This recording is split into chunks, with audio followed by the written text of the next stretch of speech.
Oh, sweet merciful Lord, do I hope that you guys are in the mood for some pyro build invasions here on YouTube.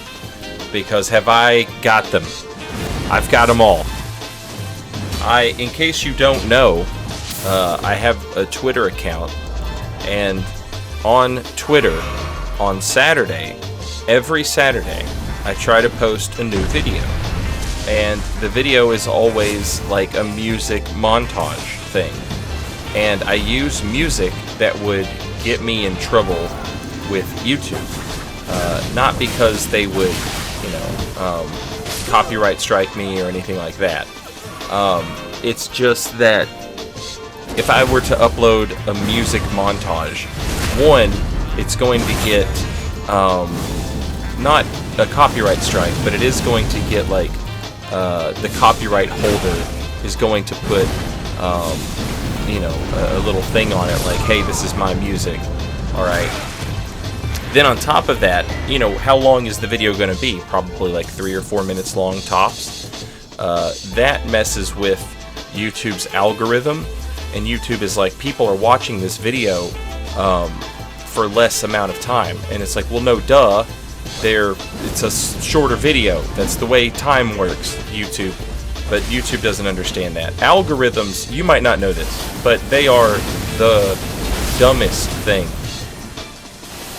in the history of the human species, which is saying something if you think about all the stupid things that we've done. The idea that there is like some metric that can be gained or gamed in a way that would reward good things happening, as opposed to people just gaming the algorithm back and just feeding it what it wants. It doesn't matter. The point is I can't post this stuff here on YouTube. The point that I'm trying to get to is I recorded probably, this video is about 20 minutes long, and I have 3 of these. I have enough footage to upload 3 20-minute long videos. So I've got 1 solid hour of pyro invasions that I cooked down into a 2-minute video on Twitter, because I had a blood for blood song stuck in my head that I thought would work really well with like a pyro build montage. So I have it took 1 hour of footage to cook down into a 2-minute and 20-second montage. So now I'm sitting here with 60 minutes worth of pyro invasions, and I'll probably split them up. Like I'll on Monday here's 20 minutes of pyro build, and then on Wednesday here's 20 minutes of a quality build or something, and then on Friday here's 20 minutes of pyro build again. That's probably how I'll end up doing it. And I don't care if you're watching this on a Monday. I haven't thought that far in advance, okay? So don't get too literal here. I showed the build off at the start of the video, the numbers. Obviously there's more to this build than just the numbers. There's the talismans, there's the weapons, there's the upgrade levels and all that stuff. I think it's level 81 with plus 17 weapons, I think. If you would like to know for sure, go into my playlists here on YouTube and look for Faith Build Pyromancer level 80. Something along those lines. It'll be in the build showcase videos in that playlist. Woo! Woo! Alright, that was all the stuff I said. Alright, make sure you talk about all this stuff. And that's all of it. So, if you're interested in watching all of the music video montages, they're on Twitter. And it's usually just like hardcore or rap music. Sometimes, occasionally country music. Or like a weird pop song will make it into one of the montages. But, yeah. they're just fun. It's just a fun little thing for me to do on Saturdays, and it's just sort of become relaxing. And I've always wanted to make those types of videos, but I don't want to make them and get punished for it. So I put them on Twitter instead of here. I wish there was a place where I could put them, you know, that had better quality, because Twitter's video compression is garbage, and so like the videos never look as good as they should. But they get the point across, I think. I love this build. I have a Pyro build at level 80, this one, and then I have one at 140. Originally, the build was at level 80. The very first Pyro build I ever made was at level 80. And then, From Software did something with one of their patches, and it became very hard to get invasions, to find invasions. And so I was like, man, this is a pain. I'm not getting any invasions at level 80. But I was still getting invasions at 133. And so I was like, alright, I guess I'll take my Pyro build and I'll level it up to, you know, around there. And maybe I'll get more activity. So my level 80 Pyro build went up to 140. And I still have that build. But then once the matchmaking got fixed, in whichever patch it was, I think it was the same patch that gave us the near-far invasions, I was like, alright, cool. So I can go back to having a level 80 Pyromancer again. And I like level 80 a lot, because you basically get 2 soft cap stats, you know, so Vigor and literally anything else. And I like that. It's a nice little place for simple builds, you know? Simple builds can thrive at level 80. Now you're always going to be better off running the most efficient thing possible. But, you know, at level 80, if, you know, you have like a build in mind, and it's not something that requires int and fate, or strength and int, or dex and fate, or whatever, arcane. If it doesn't require 2 things, level 80 lets you do one thing really well. If you can do hybrid builds at level 80. Level 60 is like, that's where I would say like, okay, don't do hybrid builds at level 60. That's like, that's out of the question. That's bad. But if you want to run a hybrid build at 80, that's like, with wondrous physics and talismans, it's doable. But level 80 is really good for the simple builds. So just Vigor and Faith, and that's all this build is. The level 140 version of this build uses the Fire Monk curved greatsword, you know, and other weapons. This one pretty much just uses straight swords that I've picked up off enemies and given them different infusions. And the O Flame spell that you see me about to cast right here, it's sort of like a Carrying Greatsword or a Duelist Moonblade, where if you hit somebody with it, it true combos into a straight sword R1. It's more difficult to hit because the range is bad on it. But an O Flame into a R1 with a straight sword, that's a true combo. A fully charged O Flame will true combo into just about anything in this game. It's insane how much stagger is on a fully charged O Flame. Any Ash of War I've tried with a straight sword is a true combo, meaning you can fully charge O Flame, and if you hit someone with it, whatever Ash of War you have on your straight sword will connect, and they can't roll out of it. So I like to do, you know, a fully charged O Flame into Double Slash, or a fully charged O Flame into Sword Dance. You know, fully charged O Flame into Spinning Slash. You know, you can get away with whatever you want. And it's really fun. It's hard. It's difficult. It's difficult to hit someone with a fully charged O Flame. You'll see me a lot of times do what like people refer to it as micro spacing, and it's basically where like just turning your character so that they are facing the opposite direction to avoid an attack, and then turn around. That works. But if you do that, you have to turn around fast enough. You can't just press lock on. If you try and press lock on, your character won't turn fast enough. You have to manually turn them. And O-Flame has some shortcomings that I really wish that they would fix.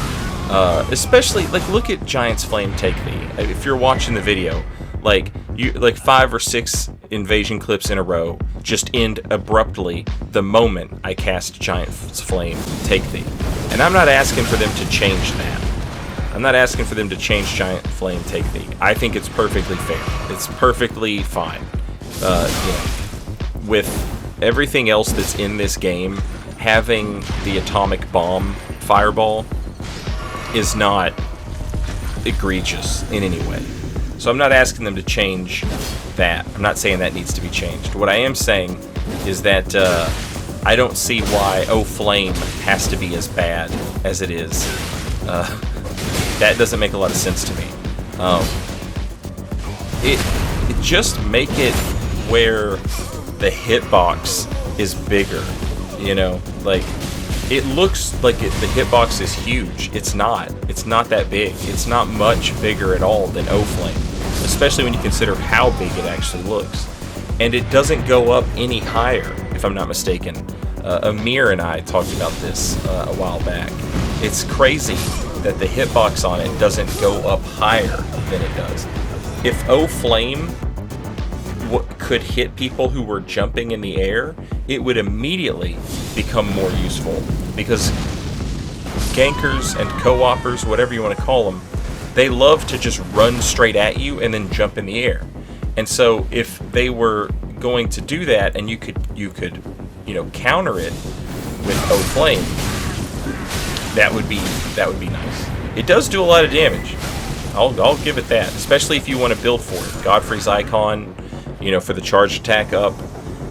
There's a Wondrous Physic you can do for the charge attack up. And then, did I say Godfrey's Icon? I hope that's what I said, because that's the right thing to say. But yeah, then, the Flock Canvas Talisman for the, incantations damage up. And stuff. There's a million things you can stack to make a charged O-Flame do a billion damage. So it's not like the damage is lacking, it's just the size of the spell itself, especially when you consider how big it looks. It's not actually that big, and I don't feel like it would be broken if you actually gave it the range that it looks like it has anything. Look at it. It looks huge. So give it that range. In a game with Giant's Flame Take Thee, it's not like people are gonna, I'm gonna stop using Giant's Flame Take Thee immediately, and I'm going to start using O-Flame instead. No one's gonna do that. Look at my opponent being AFK for a minute, and then coming back from AFK and getting me with the stomp. That's hot. That's hot stuff for hot boys. Right there. Look at him swinging those big swords. So strong and powerful. Together, they are strong. But what would happen if the opposite were true? What if they weren't together anymore? Would they still be strong then? Oh, also the Wondrous Physic, obviously. Fire damage up is a good one to have. I think I've got fire damage up and faith up. So it's like 10 extra faith and 10% extra fire damage. And I'm aware that they have nerfed that physic, but if all the damage you do is fire damage, it doesn't really matter if they nerf it or not, it's still an extra 10% damage on everything you do. Over the course of a 3-minute long invasion, everything you did 10% more damage. That's worth having. If you've watched any of my videos before, you know that I love that burn O-Flame spell and every spell that is like that. Going back to Dark Souls 1, you know, Fire Tempest and Chaos Storm and that kind of stuff. I love those spells. I don't know why. I just think they're great. I even went through a little period where I tried to use it in Dark Souls 3. And it's just bad in that game, which is a shame. There's no reason for it to be bad. In other games, the pillars, you can be hit by multiple pillars. So there's multiple instances of damage, and even if it just does okay damage, it's potentially okay damage getting done to you twice or 3 times even, which means it's suddenly much better. In Dark Souls 3, you could only ever be hit by it once, although there was like a weird glitch that could happen where if the 2 pillars spawned directly at the same time on the same spot, you could hit a player for 2 pillars. But you can't make it happen. It just is random. And that damage that it did was so bad. It was so bad that, like, even if it did the 2 pillars every time, it still probably wouldn't be worth having in Dark Souls 3. You know? Which is sad, because, you know, in Demon Souls, Firestorm was, you know, the hotness, no pun intended. It was every magic build wanted it. One of the most powerful builds for invasions in Demon Souls. If you're a ganker, oh my god, one of the most powerful spells in Demon Souls for a ganker is the Grave Robber's Ring, which makes you invisible, and not like Elden Ring invisible. I mean full-blown invisible until you are standing right on top of them. They're invisible. And then they would cast Firestorm. So your build is basically, I'm invisible until I'm casting Firestorm on. And that is like the best build a ganker can have in Demon Souls. It's so annoying. It is so annoying. Thankfully, Demon Souls had another spell called Anti-Magic Field. And it hard countered that build in every conceivable way. You could see your opponent before you were supposed to, because you could see the debuff around them that was stopping them from casting spells, and it stopped them from casting spells. So in every possible way, it stopped that build, which was nice. So anyway, point is, in Demon Souls, Firestorm, or Burno Flame, as it is called in Elden Ring, was a great spell. In Dark Souls 1, there were 3 versions of it. 2 of them were very good. 1 was not good. In Dark Souls 2, it was good. And then in Dark Souls 3, it was just bad for no real reason that I can figure out. I have no idea, but it just was true of a lot of spells in Dark Souls 3. Magic just wasn't as interesting in Dark Souls 3 compared to the old games.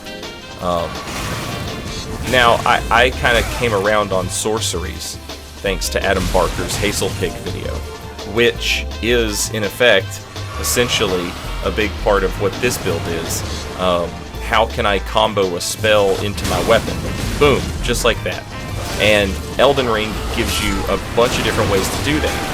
You can do it with pyromancy incantations, you can do it with beast incantations, you can do it with sorceries, and you can do it with arcane incantations. And that's like my favorite way to play, so give that same build a giant fireball, you know, that looks like an atomic bomb going off, and give it Burno Flame, and we're good, you know? Giant's Flame Take Thee, I've been talking about how great it is. A lot of times when you invade, people don't want to engage you. They just want to throw projectiles at you because they feel like that's safer than like coming in and actually trying to fight you. And Giant's Flame Take Thee is basically like, alright, if you want to do that, we can do that. But I assure you, you do not. And keep in mind, you know, this build is not even like, this is a good build, but I kind of neuter it a little bit by not having 2 incantation talismans. I could just slap another, you know, giant seal in my right hand, and these spells would suddenly like stop being survivable. You know, like, but that wouldn't be very interesting to me. But still, even not doing that, this build is a good build. I kind of, like, some people deserve it, I guess. Some people probably deserve the double sealed Giant's Flame Take Thee. But, you know, for the most part, not really. And I'm pretty chill when I invade. But point is, those people that don't want to engage you, they just want to sit around and throw projectiles. You have the ultimate projectile, and once you learn how to free aim it, oh, forget about it. Forget about it. You know, you're much better off free aiming this thing than you are locking on with it. It's not bad locked on, especially it's sort of like that up close to medium range, but like from farther away, you want to be unlocked. And it is beautiful. Like the Gavel of Haima is similar, but the Gavel of Haima has like one thing going for it that the Fireball does not, and that is that the Gavel of Haima, I don't think it ever dissipates. If you were standing like 200 feet above your opponent and you dropped the, I'm sorry, not gavel, the cannon, and you dropped the cannon of Haima on your opponent from 200 feet in the air, it would hit them. But the Fireball, Giant's Flame Take Thee, it won't go that far. It won't travel all that distance. It will dissipate. You know, as long as you're not trying to, like drop it from 200 feet in the air, you know, you can learn to free aim it, and it will perform wonderfully. So yeah, O-Flame for the true combos, and then burn O-Flame for the, at this point, I just kind of cast it whenever, because it's fun. But after a backstab, burn O-Flame, if you don't charge it fully, don't charge it at all, just cast it. And it doesn't matter if you have the best cast speed or not. Like 80% of the time, a pillar will spawn and hit your opponent as they're rolling away from you backstabbing them. So you backstab them, walk up to them, cast it. And it's pretty reliable. It's a pretty reliable wake up. There are probably like more safe wake ups, you know, like just roll catching with catch flame, you know, but that's not as stylish, you know. Pay no attention to what you just saw, but I want you to know that one day you're going to see something really cool. I know that it works now. I just have to get it. But another blue spawned in. I was trying to like do something cool with this guy, but another blue spawned in, and I have no idea how much time I have before that other blue shows up. And I also have no idea if they're going to show up with dual lances or some other garbage. So I'm like, alright, well I'll settle for doing this cool thing instead of doing the new cool thing. But anyway, there it is. And I got more. There's more Pyro invasions coming soon. Until then, later, y'all.